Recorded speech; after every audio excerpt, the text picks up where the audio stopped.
Kanpai!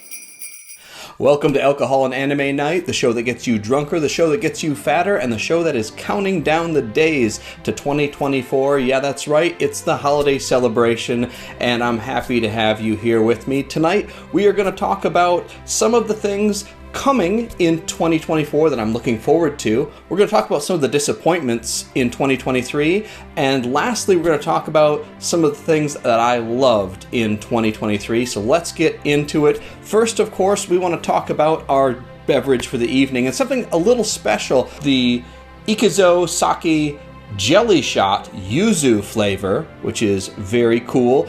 It's basically like a jello shot with sake.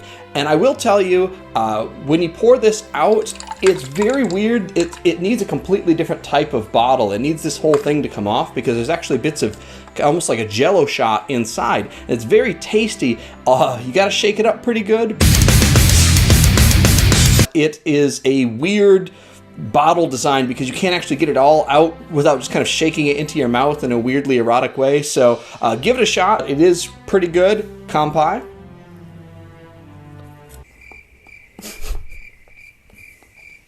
It's so weird because you have to chew it like a jello shot, but it's really cool. If you see it out there, give it a shot. I've seen it in a few liquor stores, but it is being distributed in the United States now, product of Japan. Let's start out with some of the things I'm looking forward to in 2024. The very first one is going to be the Suicide Squad Isekai.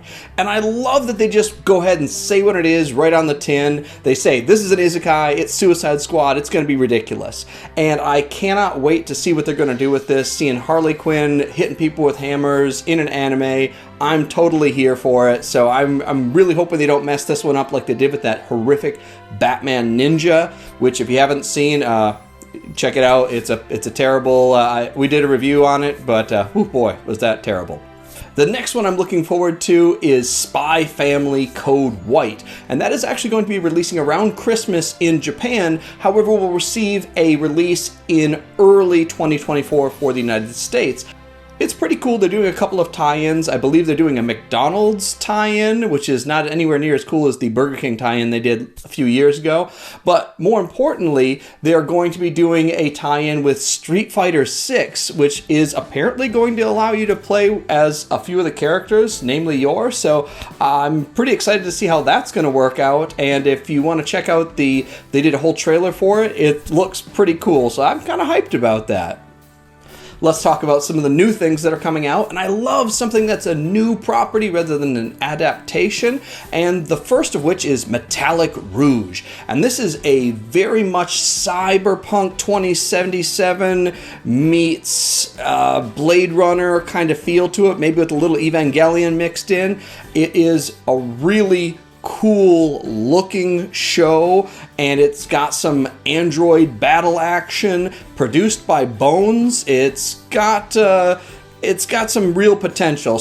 The next one is going to be releasing in about April, I believe, and it's going to be called High Speed Itole. And the premise is essentially a washed up ballet dancer is going to be in a futuristic Formula One series with some stupid VTuber style animation. It looks really cool, the concept does. I just hope I can get past that horrific animation style. Takara Tome has an obvious sponsorship on one of the characters, so we can probably expect maybe a Transformers tie-in at some point, but who knows? It has a lot of potential. Like I said, that animation style, though, has me worried. I'm definitely going to check it out, though. Next up, also coming out in April, is Kaiju number 8. And for those of you who have also read the manga, you'll know this has the potential to be the next Chainsaw Man. And for 2024, I think this is going to be a big hit as long as they do it right. Check this one out. It's almost certainly going to be a banger. Kami wa Game ni Uteru. It's going to be an ecchi gaming fantasy based on the light novel that has some serious No Game, No Life vibes. Honestly, this feels like No Game, No Life, but since we never got any further seasons of that show, I feel like it's fair game after this many years. So I have hopes, high hopes for this one, that it really pushes the ecchi very much like No Game, No Life did. Now, we have a few returning series. I'm not going to mention all of them. There's just too many. But the three that I'm pretty excited about are the third season of Konosuba. And I am really hoping to see the continuation with those amazing characters like Aqua and Megumin that we have grown to love. Re:Zero Season 3. Or possibly the second season of Call of the Night. And the third one I really have to talk about is Chainsaw Man Season 2. That show was a banger, a huge hit in 2022. And I am surprised that we haven't really seen the announcement of that next season. Editing Scott here, and just after I finished recording, Mappa announced that they will be doing a Chainsaw Man movie in 2024 with the Riz arc. I'm super excited, and so we got some breaking news. I'm so glad I was able to catch it before I finished the edit. So back to Scott from the past. Now, shifting gears a little bit, there are a few figures that are coming out this year that I am really looking forward to that you might see on some future unboxings. And some of them I have pre-ordered, some of them I'm still on the fence about, and there's still others that I probably am just going to end up getting anyway.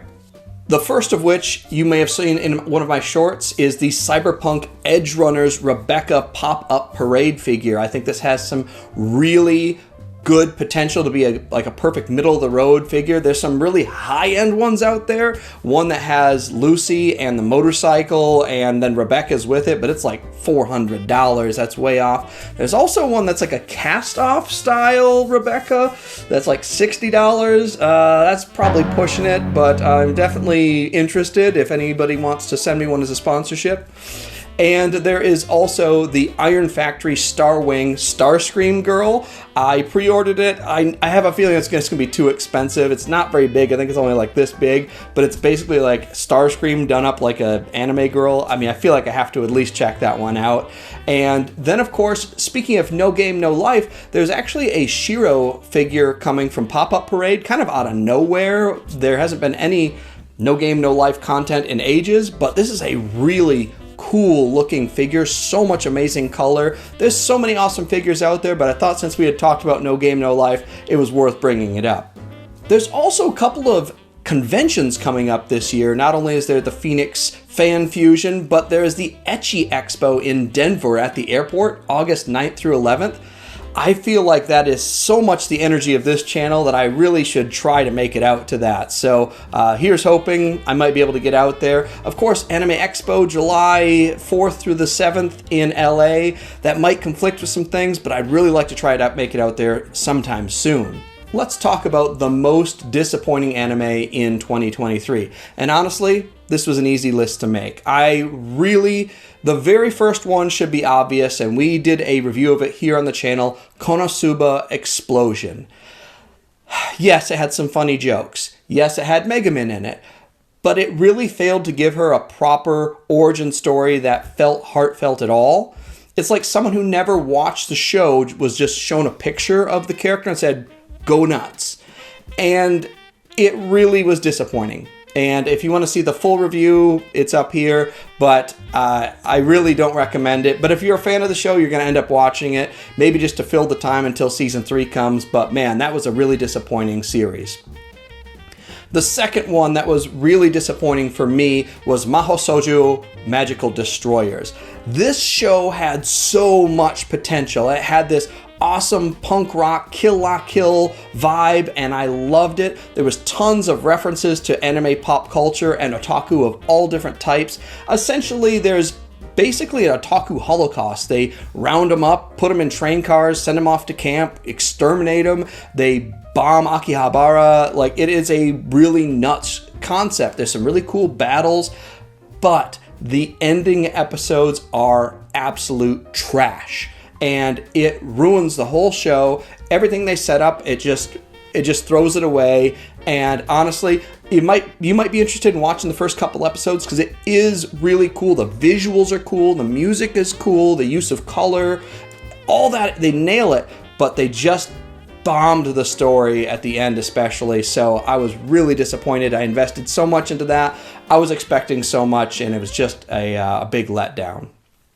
Now, the moment you've all been waiting for, let's talk about my personal favorites of 2023. And honestly, this list was easy to make too. And the first one, let's just get it out of the way. It's no surprise to anyone, Oshinoko. This thing is an excellent masterclass on how to write an anime and how to produce an anime. It was so unique. It got on board all different people from all levels of the genre. Everybody was in on this, even non-fans. It's got great music. It's got great visuals. It's got everything. The first episode is almost like a movie, which could stand alone just by itself if it was just a movie. But then it's this awesome setup to the rest of the amazing series. It's a idol singer murder mystery with supernatural aspects. It's got everything. I love it. I cannot wait for more of this, and I think this show just nailed it. So, that if you haven't watched this, drop everything and watch it. I'm not going to spoil too much, but that first episode is kind of the big one to get through. Next up is Zom 100, Bucket List of the Dead. I loved this manga, and I really was wondering how they were going to do it with an anime because it had kind of a silly style, and they really nailed it. I loved that Netflix and Hulu both were essentially simulcasting this at the same time. So you didn't have to rely on like Crunchyroll or something like that to overcharge you and edit things when they shouldn't. It's really a cool series. It's a lot of fun. It's zombies. It's got a really cool use of color. A lot of times when there's zombies, when it should be like blood and brains, they're putting almost like these rainbow colors, which honestly mixes it up quite a lot. The guy is having a blast. He's living his best life, and it really teaches you a lot about what are you doing with your life. Are you doing the right things? Are you going to wait until you're literally ready to die to start living your life? And that is the lesson here. They really did it well. And also, at the same time this year, they released the live action, which was completely silly and also fun. So if you like it, watch both of them. They're a lot of fun. I can't believe how cool the shark thing looked in the live action. I thought it was going to look silly, but it totally worked. I don't know how they did it, but check them both out. That one's a ton of fun.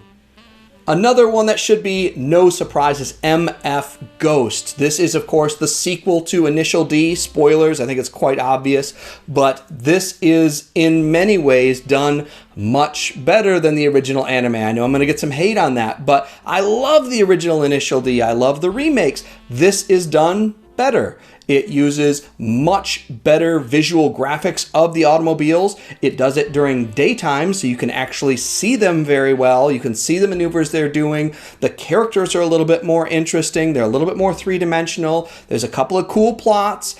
I really like it. And of course, if you're a fan of Initial D, this is a must watch. It's of course got that Eurobeat music you're going to be blasting in your car, so check this one out.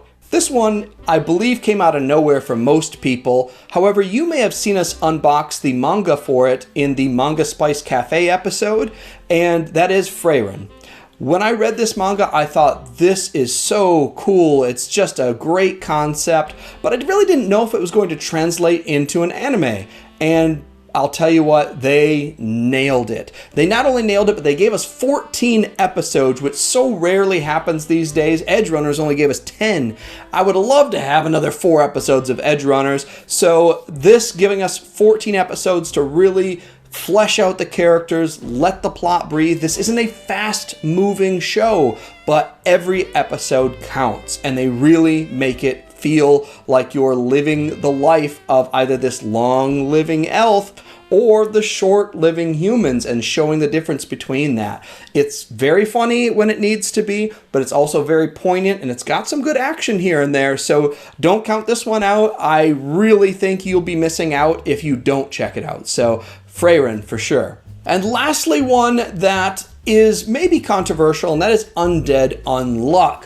Undead Unluck is essentially a show about a guy who can't die, flying around the screen on bloody stumps that he uses like rocket ships, and a girl who has insane unlucky powers anytime anyone does something that's lewd to her. So the possibilities for amazing scenes are there, and for the most part they do it. I will say that it feels like they They could turn it up a little bit higher, and they could almost go for that mature rating, but maybe they've dialed it down a little bit just to make it a little bit more palatable for everybody. But it's got some interesting fight scenes, some things I promise you've never seen before, and the show is funny, it's lewd, it's interesting. I think you're really going to like it, and that is Undead Unluck. Thank you so much for joining me on the end of the year holiday special. These were the shows that I was looking forward to and that I really did love from last year. Comment below on what you love. What did I miss out on? What should I see? What kind of cool ecchi stuff is coming this way? We shall see. This year has been great. I thank you so much. We have gotten over 100 subscribers now. We're in the 120s now. We're pushing to 300. So if we can get to that goal, I would be delighted by 2024 at the end of that year. If we could be saying 300, that would be amazing. You guys have been awesome, so supportive the whole year. You came out to the Chainsaw Man party. You had a lot of fun. I want you guys to have a happy holidays, and I want you to enjoy anime in 2024. Kanpai.